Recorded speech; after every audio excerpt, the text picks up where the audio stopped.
Hi, creatures. It's Mark Balser here. I didn't want to get out of bed. Certainly didn't want to brush my teeth or take a shower, but we're in a new age, so that seems to be relatively acceptable. Just coming to you today with some mechanics of our one observance, one restraint practice. So I've been emailing you like crazy, but I want to make sure you have all the tools that you need to make this a meaningful experience. So later today, you'll get an email with your accountability partner. Really looking forward to that. And the task will be to identify the one observance and one restraint that you'll be working on for the next 21 days or so. You'll download this file here, 30 days of practice. We're special, so we're only going to do 21. It looks something like this. At the top, you'll find a line for one observance and one restraint. How do we come up with this? Well, the first thing I want you to think about is the concept of minimum effective dose. You're all familiar with this from medicine, that minimum effective dose is basically the smallest dose of something that will still have a positive impact without other consequences that you might not want so much, like in the case of exercise, being exhausted all the time or getting injured. So minimum effective dose comes to me from this great woman named Christine Carter. She works at the Greater Good Science Foundation at UC Berkeley. And she was a runner, she was a marathoner, and she'd run or try to run 45 minutes each day. Of course, that didn't work because she was such a busy executive, so it ended up being every third day or fourth day, and then, she'd miss a whole week, and then she'd do 5 days in a row and get hurt. So Christine changed things. She started running 9 minutes every single day. 9 minutes. Isn't that wild? Never heard of anything like that before or since. But it seems like an interesting approach because this 9 minutes is this minimum effective dose where it's hard not to come up with a reason that you can't do 9 minutes of something every day, even if you don't have 45. So as you continue, I really encourage you to pick something small enough that it's realistic to do. A model that you can think about is the acronym SMART. Is this observance or restraint that you're coming up with specific? Is it measurable? Is it achievable? Is it relevant? And is it timely?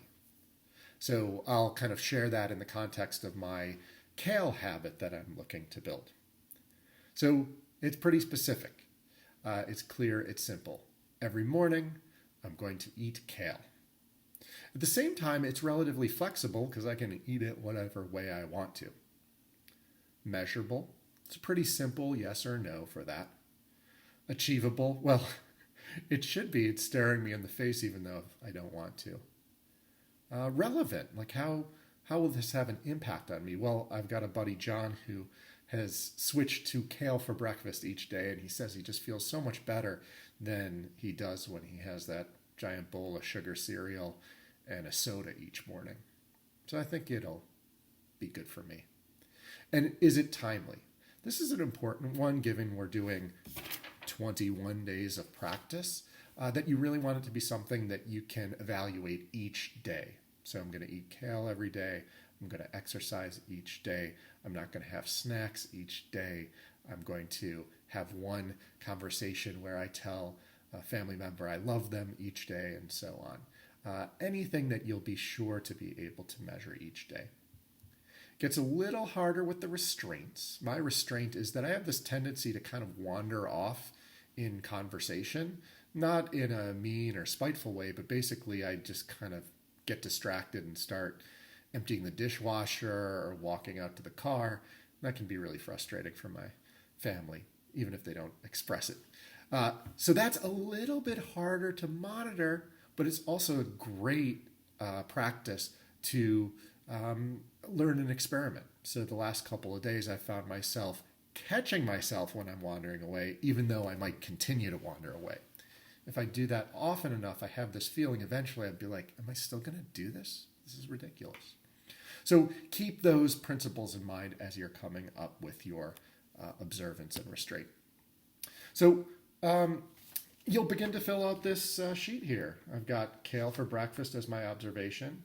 I've got don't, it's hard to read through the paper, don't wander from conversations as my restraint.